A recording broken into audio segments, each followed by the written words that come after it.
That dramatic footage you've just seen is now reality in such places as Siberia, California, Oregon, as it was in Victoria State, Australia last year, and soon will be in Canada and elsewhere. Hello, I'm Dave Simpson, and this is the first part of a two-part series called The Heat.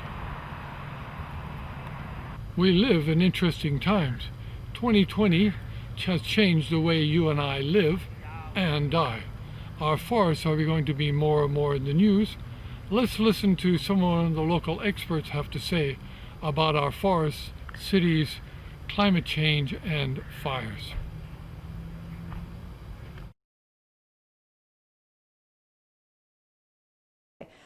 So the City of Victoria is working on a number of initiatives. One started a number of years ago, and it's to better manage our stormwater. So we know that when storms come, there's going to be more water that needs to be managed more sustainably. And so we shifted probably about 4 years ago now to a stormwater utility. So just like you pay for the water that you use or the electricity that you use, we're actually asking people through a utility to pay for the stormwater that goes into the storm system. Now what that does is it encourages and incentivizes people to have more rain gardens, more green roofs, more permeable paving, all of the things on their own properties to help manage stormwater. So that's a really, really big one because a lot of the storm surges happen and overwhelm the existing system. So that's key.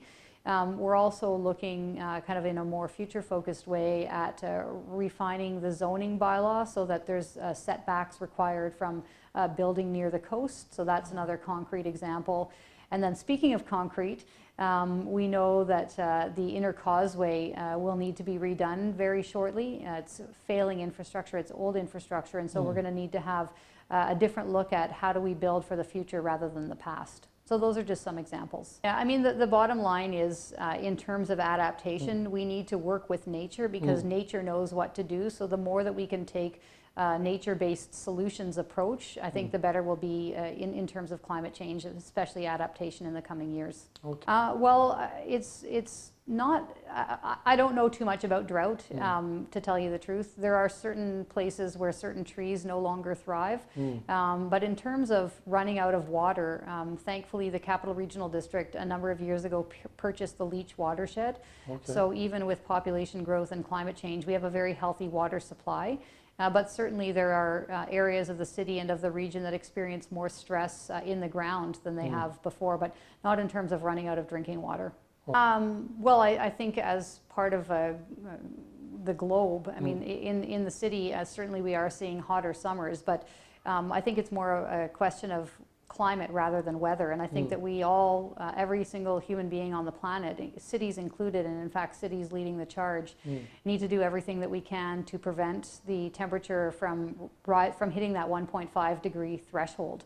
Right. So, I mean, yes, there are hotter, drier summers, and that's a concern, but the bigger concern is how do we work together as cities and as a globe to mitigate the greenhouse gases going into the atmosphere to stay below that 1.5 degree temperature rise. Right. Well, I would say my message to the City of Victoria is the same message that I carry to all cities worldwide, is that we are in a climate emergency, so there's no such thing as business as usual. And there's often a fear when it comes to climate mitigation that we're somehow going to live less joyful, less prosperous lives. But what recent research shows is that by mitigating climate change, by reducing greenhouse gas emissions, we actually get healthier, we have stronger communities, we have closer ties with our neighbors, we eat better, we have better jobs. And so that's, I guess, my key message is that climate mitigation means more prosperity, more connectedness, more belonging, and stronger communities, and not the other way around. Absolutely, and we definitely have more work to do. I think our community has a sense of what climate action means and are well-meaning. But I do think there's a fear that if I lose my single occupancy vehicle, somehow I lose my freedom, somehow I lose my connection to my community. And I think we need to demonstrate as local governments worldwide that that's not actually the case. The more we move towards more sustainable modes of transportation, whether it's walking or cycling or taking the bus, or even just carpooling with our neighbor to work, the more connected we feel as humans, person to person. So I think we need to do a better job of telling the story that climate mitigation and climate action actually creates more joy and more prosperity, not less. Right. In a few months, we'll be launching Go Victoria, which is the city's future mobility strategy. It looks out 20 years and reimagines how we move around the city. We are not leaders in Victoria, we're laggards. There are other cities around the world, in Europe and elsewhere, that are really limiting the number of cars entering the city center. And business is thriving, people's health is thriving, communities are thriving. So I think we need to learn from other places in the world. And again, it's not about beating people up and saying, get rid of your car or you're a bad person. It's about providing alternatives that are just as convenient, more affordable, and quite frankly, healthier and better for community building. The bike network, a strong pedestrian network, a good car share, bike share, scooter share, electric buses, all of those things. The key thing for me is reimagining the way we live doesn't mean living less prosperously or less joyfully. I'm a firm believer, and never mind what I think, what the research shows is that if we take climate action in the way that is needed,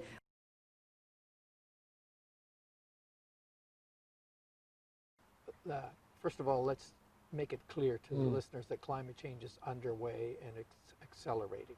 And it's having huge consequences, not only to people, but to the natural landscape and the elements thereof. Trees being a very, very important component of that natural landscape and of the urban landscape. So climate change is affecting trees, but trees have a very important role in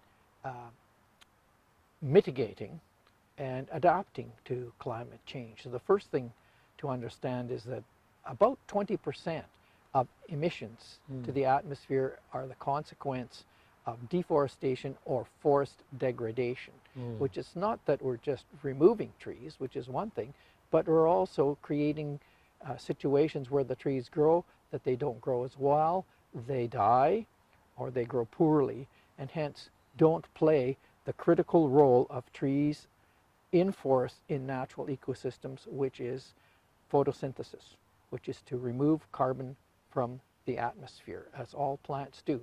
They take solar energy, they use the carbon dioxide in the atmosphere and turn it into tree or into biomass. Right. A lot of that we eat.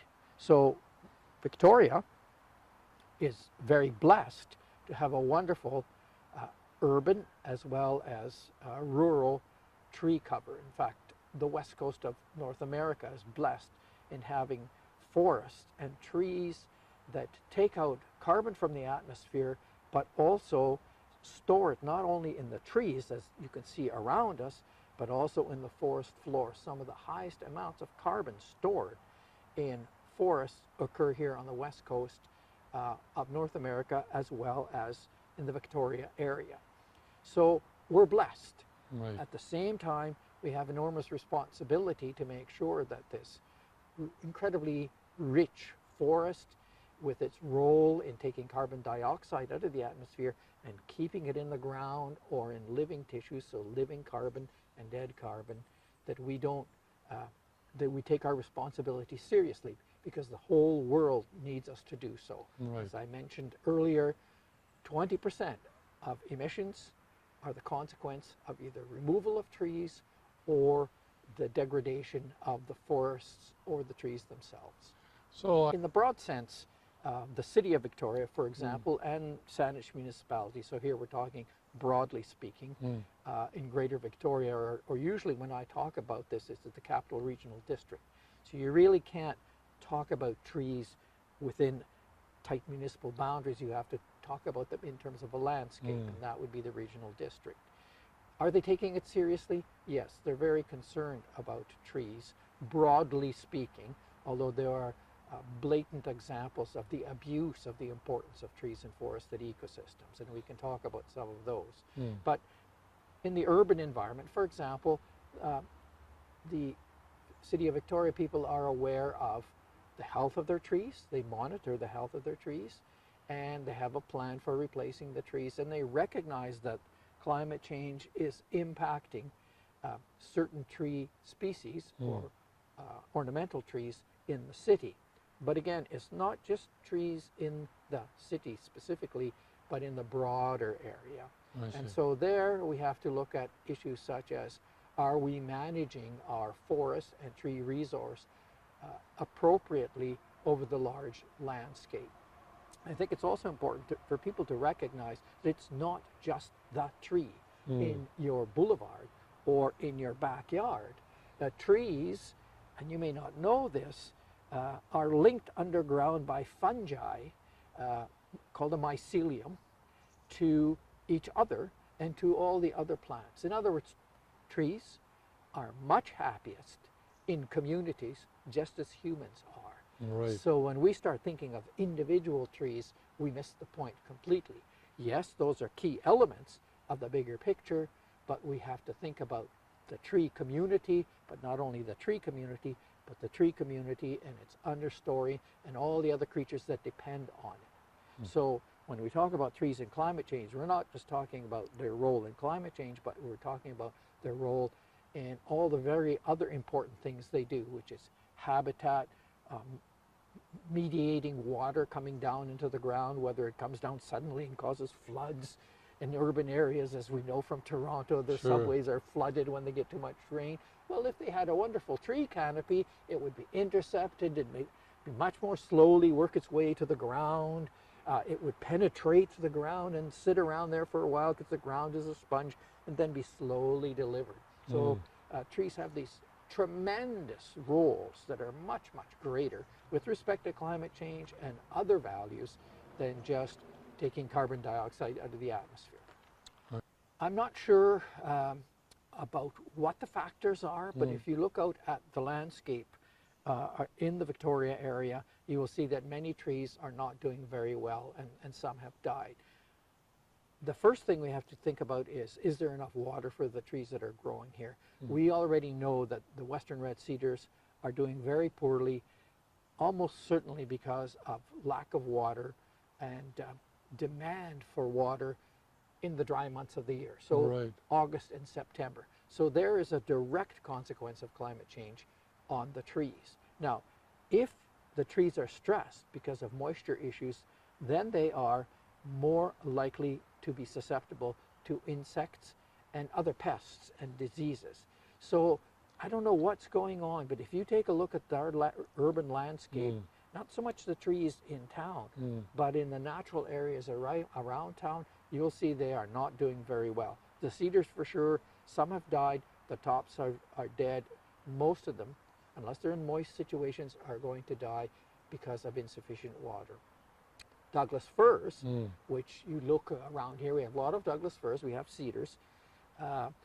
They are more drought resistant, but they're also dying.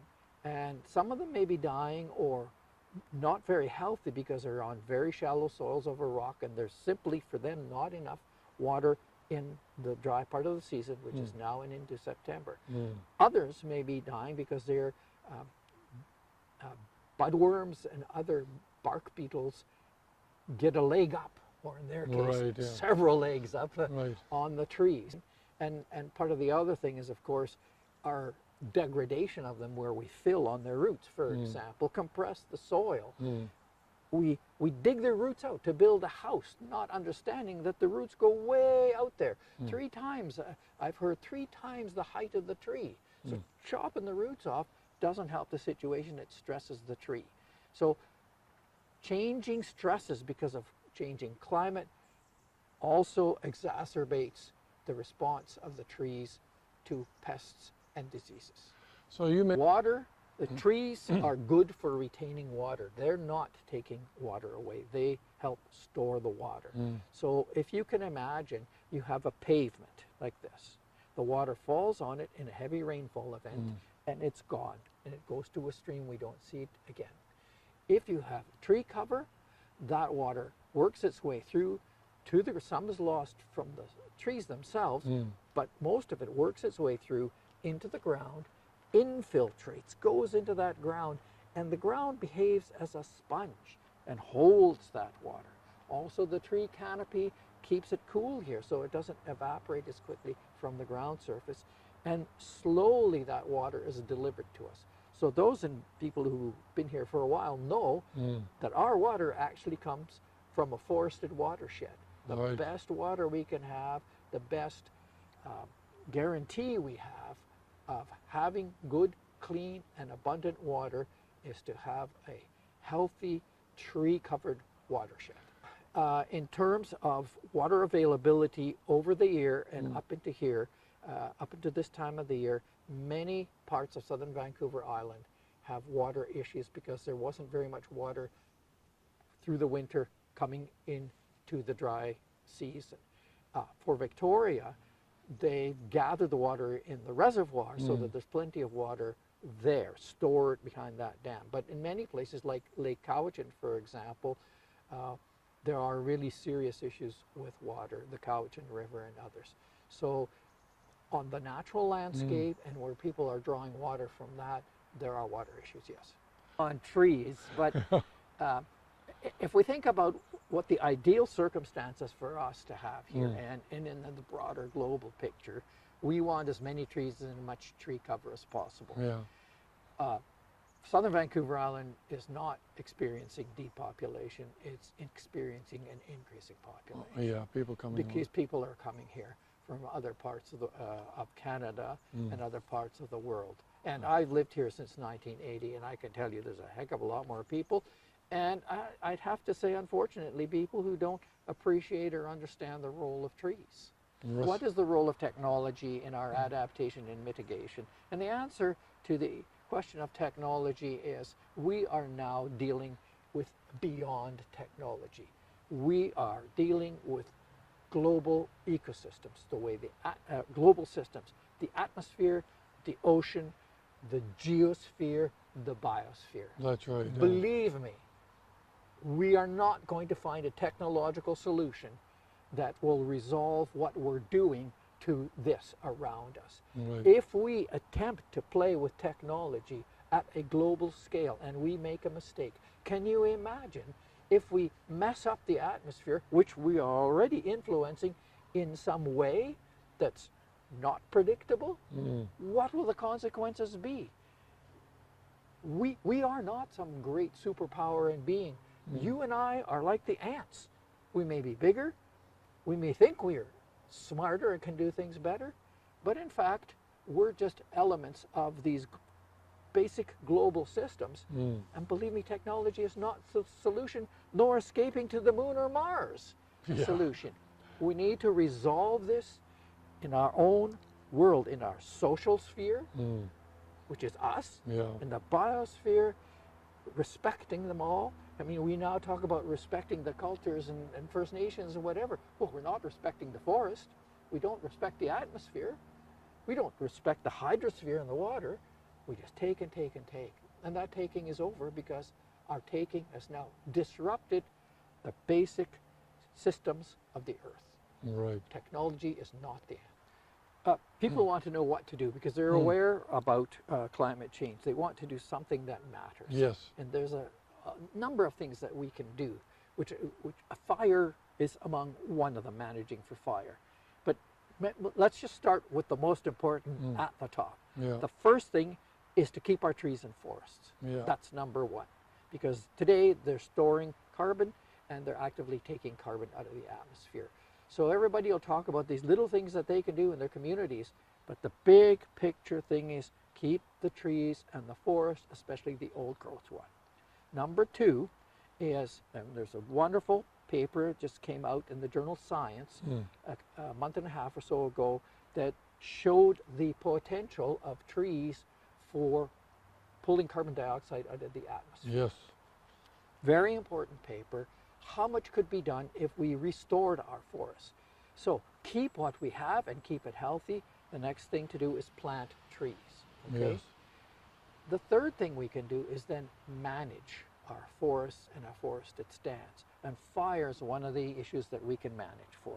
So the first thing we can do there is try to reduce the risk of fire, especially in urban areas. Of course, there's the consequence to human infrastructure and lives, but there's also the consequences of the fire to the forests that are alive and healthy. Yeah.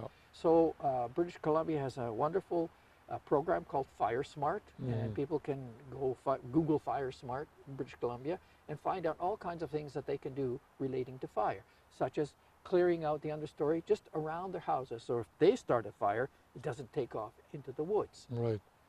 Reducing the consequences of a fire that may be in the area, and there was one not far from where I live about a month, July the 1st, over near Durant's Lake, and we saw the smoke going up, and we were wondering, is it going to come over the ridge? Is it going to get to our place or not?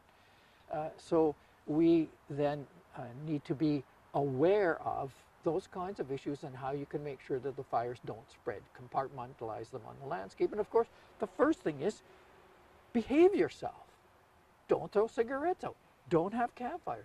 Don't do all those silly human things that start fires. Here we have very little lightning, so if there's going to be a fire, it'll be a person. So each one of us has to be not only preparing the surroundings around our properties to prevent fires from going or spreading, but also be very, very rigorous about not introducing a source of ignition into the fire. And so I teach a course in fire ecology as well as forest restoration. So we learn about those things and under what circumstances they go. Now, in the big Siberian picture, in the big boreal picture, lightning is going to hit, and there are going to be big fires. So more. And there are going to be more of them, and they're going to release carbon dioxide into the atmosphere. So we don't give up. But some people say, well, it's all going to burn anyway. Chop it all down, take it away. Oh my goodness, no, that's not what you do. Limit fires, especially in suburban and urban areas, and then plant. Do the logical things. Like here, if you look into this forest, if you got a crown up there, the crown's fire, it's pretty open and may not jump from tree to tree, but one of the best things you can do is there's beautiful maples up here behind me. They have big wet rags called leaves that won't burn. And so you can plant deciduous trees, and big leaf maple is one of the best that you can use for that. So the first thing is that people should think trees. You know, unless you have some reason that you don't want trees on your landscape, and it better be a really good one, you should have trees growing there. For the first thing is go drought-resistant trees, because we're going to have drought issues. And the one that we've been talking a great deal about in our area is Gary oaks. Gary oaks. Gary oaks, okay. The oak trees that we have growing here, and they're deciduous. Okay. And they're broadleaf. That's great. So they're not like these conifers. Especially don't plant cedars, because they're all going to die anyway, because there's not enough moisture. And then, of course, if they die, they become fire prone. Douglas firs can burn if it's warm and dry in the summertime, this time of the year. So think about those deciduous replacements. Some of them will require management, but you know, managing trees, which are our great organism friends, removing carbon dioxide from the atmosphere, reducing the amount of flooding, and all these wonderful things they do, is something we should all be doing. And we shouldn't be cutting them down in urban landscapes. And one of the things I see, for example, and I won't mention the municipalities, but it does this. You blow up the rock, you build your house up against the blown up rock, and the trees that you leave, because you say, well, we're going to leave a few trees on the high rock that's left behind. Well, you've changed the water table all around there, and they all die. Right. So development that harms trees should be limited. We should be carrying out our development in the places where aren't trees, or trees can't grow well, into human places. So here we're getting into the big picture management of landscapes, where this has to be done at the regional district level and the municipal level. Money versus common sense, and money versus the things that we absolutely need. So we should be planning new housing in places where we have poor housing that doesn't really meet the standard, or areas that are open in municipal areas that aren't being used for that, long before we go out and destroy natural landscapes. Right. It makes absolutely no common sense at all. And sorry, the developers need to come to the table and understand they can invest the same amount of money, get the same amount of return, but not by converting raw land. Do you think- Not have tree bylaws for special trees, but Right. do we really have Capital Regional District-wide landscape planning for those kinds of things? I'm not sure. I'm not involved at that level. I get involved in workshops and things and make recommendations, suggest things, but I don't think anybody's thinking on, wait a minute, if trees are it, if 20% of the CO2 emissions are the consequence of degradation and chopping down of trees, and we grow trees better than anywhere else, let's get serious and do that first and set the limits. Say, no more chopping down of trees, no more clearing of raw land.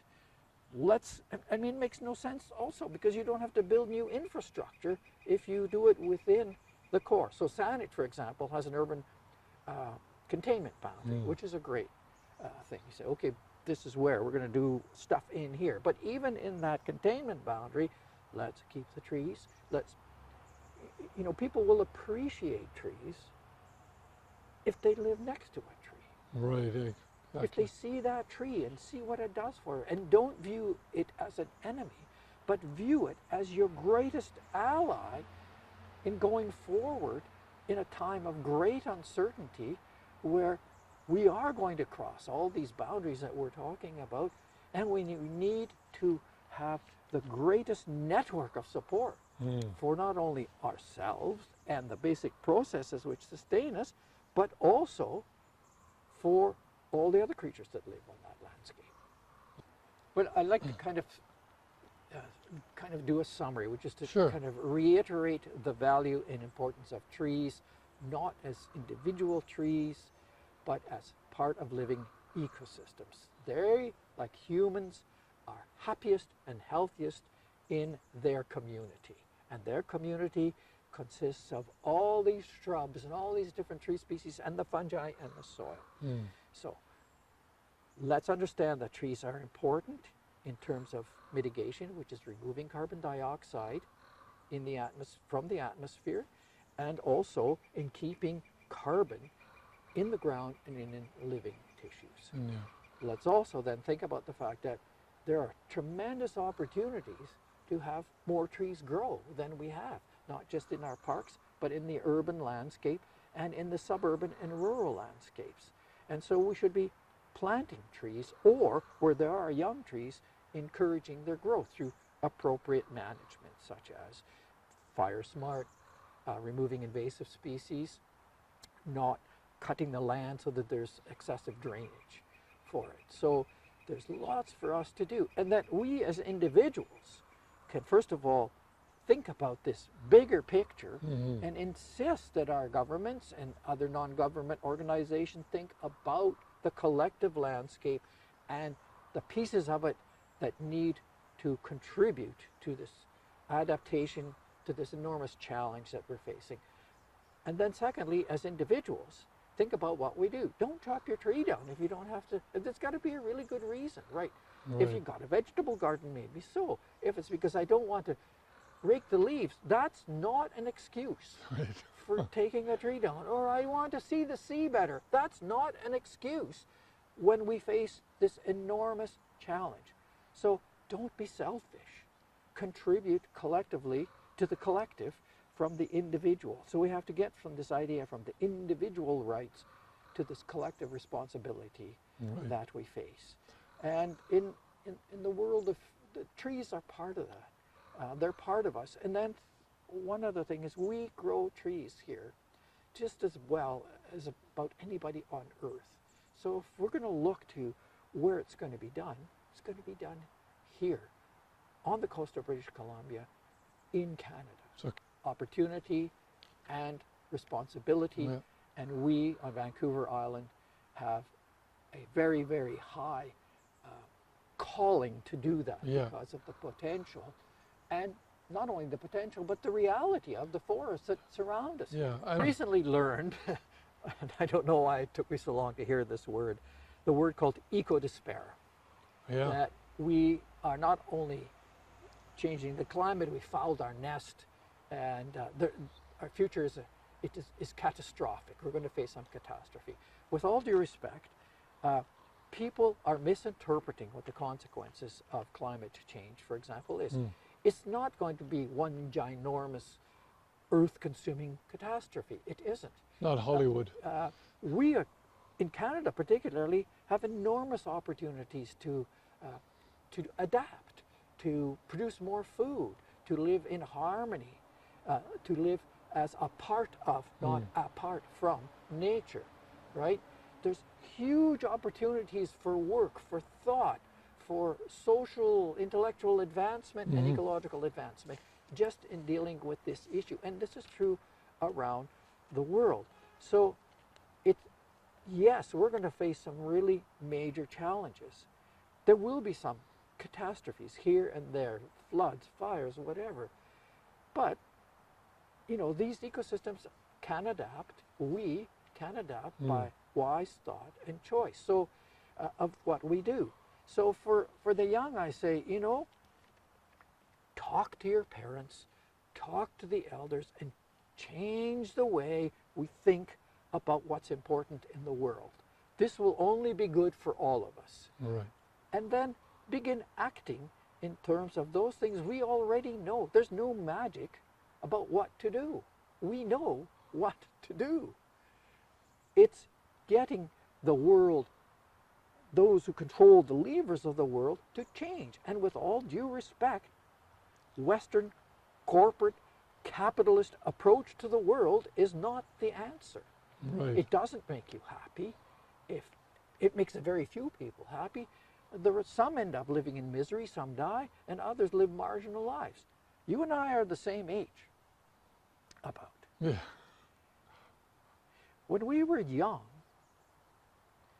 we didn't demand at all what we demand of the world now. When we were young, there were parts of the world where there were people, but there weren't a lot of people. Now people go everywhere. If you want to go, and as you told me, you used to run tours, if you wanted to go to the top of Mount Everest, by golly, you can go there. But is that necessary? If you want to go, just because you can cut the forest down and make some money in the Amazon or in parts of British Columbia, should you? In the bigger question, Ethics. it's this question of ethics. Yeah. And we know our responsibilities, our moral responsibilities with respect to each other.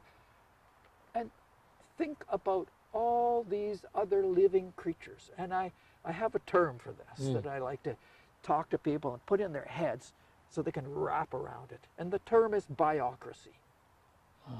Biocracy. That cedar should have a vote. And I bet you it would vote against your vote for more development in particular areas. Right. That Douglas fir needs a vote. That Pathfinder down there plant needs a vote. How do we do that so that all the other living creatures on the earth, and there are many, many millions of species and many individuals,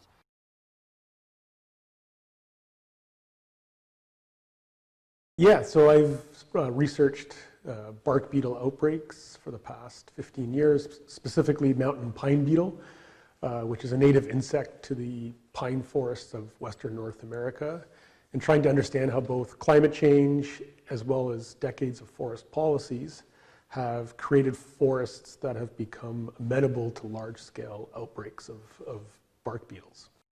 Amenable, it's, I think, increasing the risk of outbreaks is another way to say it. So thinking about, from a climate perspective, forests that are more stressed due to prolonged drought conditions, as well as a lack of very cold winters across parts of British Columbia, Alberta, and now kind of inching towards Saskatchewan, have resulted in higher populations of beetles over time. There's a cold tolerance that these beetles have up to a certain temperature, so they can withstand temperatures once they get to below minus 30, minus 40, depending on where you are and for how long the cold snap is.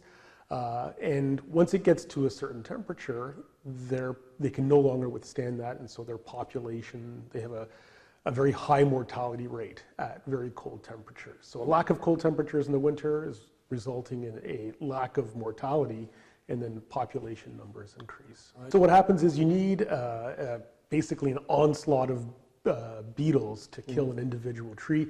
Trees have a defensive mechanism to thwart the beetles, but if you have enough beetles, then what happens is they essentially bore through the tree, they mate, they dig tunnels, they lay their eggs, they have young, and that whole process of boring through the tree alongside a fungus that they carry on their backs, a blue stained fungus, actually restricts a lot of the water and nutrients going from the floor of the forest up to the needles, and essentially creates mortality over the winter months. Typically over the summertime, so the summer months, they'll leave their current tree, they'll fly in search of a new host tree to attack. And then what happens is over the winter, they're laying eggs, and those young are growing. And then what happens is during the winter months, that sort of tree mortality takes place. Unfortunately, we don't see the signs of mortality until well into the next summer. And typically, if you've ever seen a tree killed by mountain pine beetle, the needles all turn red. But that sign of mortality isn't there till late in the summer. And by that time, the beetles in that tree have already left and gone in search of a new host to attack. Yeah, throughout, not just northern British Columbia, so parts of southern British Columbia, mostly in the interior where we would find susceptible hosts. So lodgepole pine, ponderosa pine are the main trees that they attack. So this outbreak started in central BC. It's spread, and it's now gone to across the Rocky Mountains into the boreal forest of Alberta and moving its way to Saskatchewan. And also it's impacted 12 states in the US as well. The bark beetle, like a lot of bark beetles, they're native species. And so you can think of a sort of symbiotic relationship that they share with the forests. And you can kind of think about it like they're janitors or caretakers of the forest. So at low populations, when temperatures are really cold, they typically are killing trees that are diseased or have some kind of compromised health. And so they act as a sort of agent going through the forests and essentially removing the trees that have been adversely impacted somehow. And of course, what happens now with climate change, we are seeing that because we do have a lack of colder winters, populations increase. It's not just the sort of diseased or compromised trees that are getting attacked, but it's all these big healthy trees that are now succumbing to the mountain pine beetle because there are so many beetles that these beetles can get out there in the forest, and essentially they, at high numbers, they have the ability to kill the majority of trees that exist. So, yeah, and I mean that's one way to think about it. We have a very negative connotation towards these beetles in the sense of what they do. I mean, they've had a massive impact on the economy, on communities. But yeah, they are natural. They're a natural part of the ecosystem, and and so on one side there's climate change, and I think more and more what needs to happen, and you do hear people talking about this, it's the other side of the coin, is how we've been managing the forests over the past century and a half, and most notably suppressing wildfires. So since the 1920s, 30s, there's been new policies introduced that we're trying to put out wildfires as quickly as possible. And decades and decades of doing this has now led to wide or very large areas of overmature trees. So trees that would typically be burned at, say, 80, 90, 100, 110 years old, because we've been putting out fires on such a large scale for so long, we now have far more older and more susceptible trees that are ripe for the picking by the mountain pine beetle and other beetles. And so it's a combination of these two factors that we can actually see taking place and leading to these outbreaks. So how is... So that's the big question right now. There's been so much about wildfire in the news. We had 2017 and 18, both unprecedented years in terms of wildfire in British Columbia. There's, of course, what we see in Australia right now. And the concern is, what does the future hold in British Columbia, and what should we do about it? You need to suppress fires to keep people safe. At the same time, there's this growing acknowledgement that suppressing fires is leading to conditions that are now increasing both the likelihood as well as the scale of disturbances, like beetles and like fire. So there's different notions of what to do. One is to think about how do we remove people from that risk. So thinking about where do we build cities? How do we build cities in relation to wildfire risk? But then there's the other other idea about going into the forest and trying to manipulate what the forest is like to make it less susceptible, including removing fuel from the floor of the forest, doing things like prescribed burning. And no one's really put the idea out there that we should just let wildfires burn, because the problem with doing that is all of that carbon that is stored in these forests all of a sudden gets released. And you think about the feedback mechanisms to releasing all of that carbon, you're adding to the climate change problem in itself. And so it's a complicated issue that I think requires more than just one or two perspectives on how to go in and address wildfire risk by having one or two strategies. Not necessarily, at least not to my knowledge.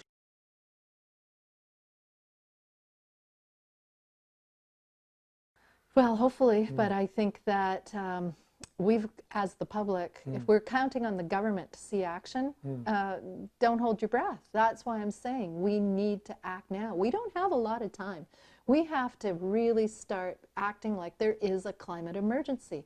Just because we in our comfortable little bubble on this side of the world haven't really seen or felt it yet, other than maybe smelling the occasional forest fire in the past summers, we have not experienced the effects of severe drought yet. We haven't seen the loss of our trees or our water supply or our food supply or even our land.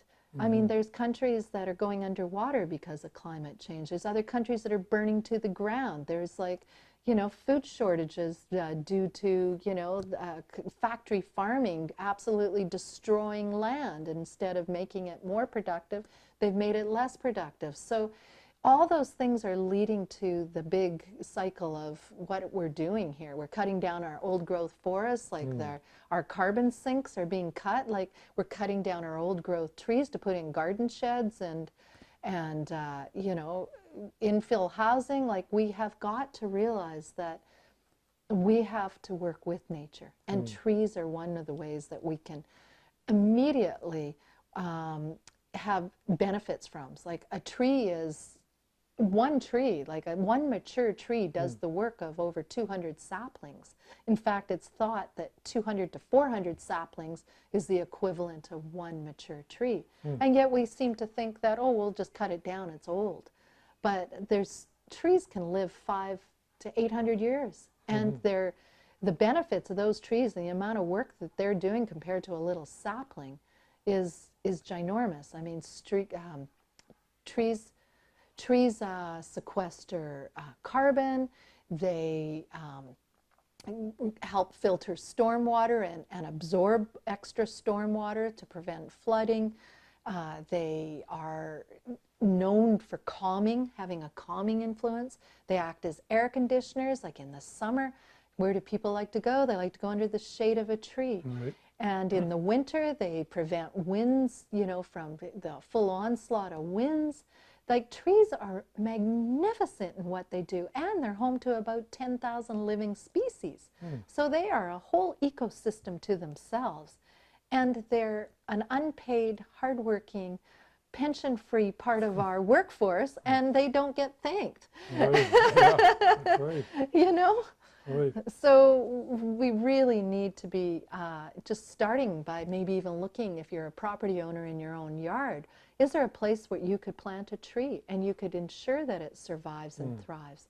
And one of the things that actually came out of Creatively United is we're now co-sponsors of something called the Community Trees Matter Network. So we're involved with coming to helping the city actually bring forth its the City of Victoria bring forth its Urban Forest Master Plan, which taxpayers bought and paid for back around 2011. It was adopted by Council of the Day, but it was never implemented. So in 2019, several of us who love trees went before Victoria City Council and said, what about the Urban Forest Master Plan? Which a lot of people, because councils changed quite a bit, didn't maybe even were even aware of this beautiful document that the public can read like a wonderful, wonderful book if you want to learn about trees. Boy, does it ever give great information about what we can be doing to ensure that trees survive and thrive. And so we said, what about that Urban Forest Master Plan? To which the city said, oh, yeah, okay, maybe we should look at that. And so, you know, up to that point, it was like business as usual. And now, thanks to the Community Trees Matter Network, we're having monthly meetings with the city.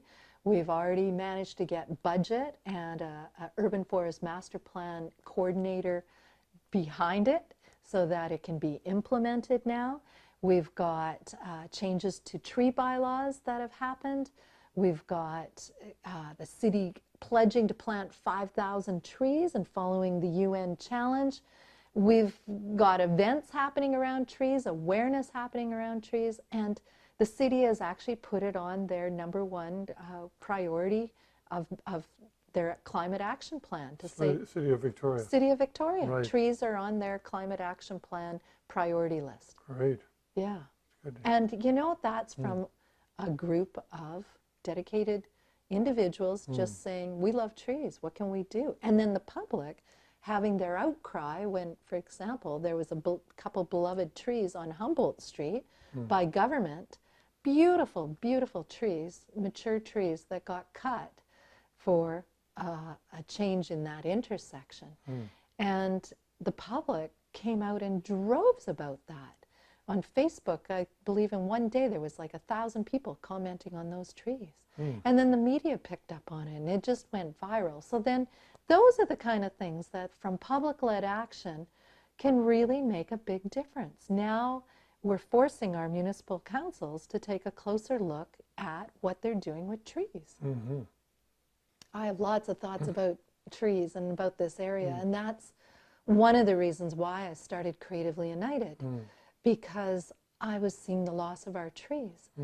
And I feel like we live in one of the most special places in the world. We really do. I've traveled quite a bit, and there is no place quite like this anywhere I've ever been. And I think that's the main reason why people move here and why people love living here, is because our trees, they may not be aware of that, but if without those trees, any place can look like Richmond. And with all due respect to Richmond, but this is Victoria, British Columbia. This is Vancouver Island. And we've been known for our natural beauty. And if we intend to keep our natural beauty, we all have to start taking an interest in these trees. And I worry, I do worry for the fact that there could be some alarmist thinking that, oh, we have to cut the trees down before they burn. No, no, it's not that. Like proper forest management, and especially involving Indigenous knowledge, is the way to go. And we need to look to our Indigenous, stewards, because they have absolutely led the way for millennium. In the next series of interviews, we will travel to some of the towns that have been devastated by forest fires, such as Fort McMurray in Alberta, Oregon, and towns of Victoria State, Australia. And let's see what we can learn and apply here in Victoria, Canada. Yes, cities and towns can burn. Thank you for watching. Be prepared.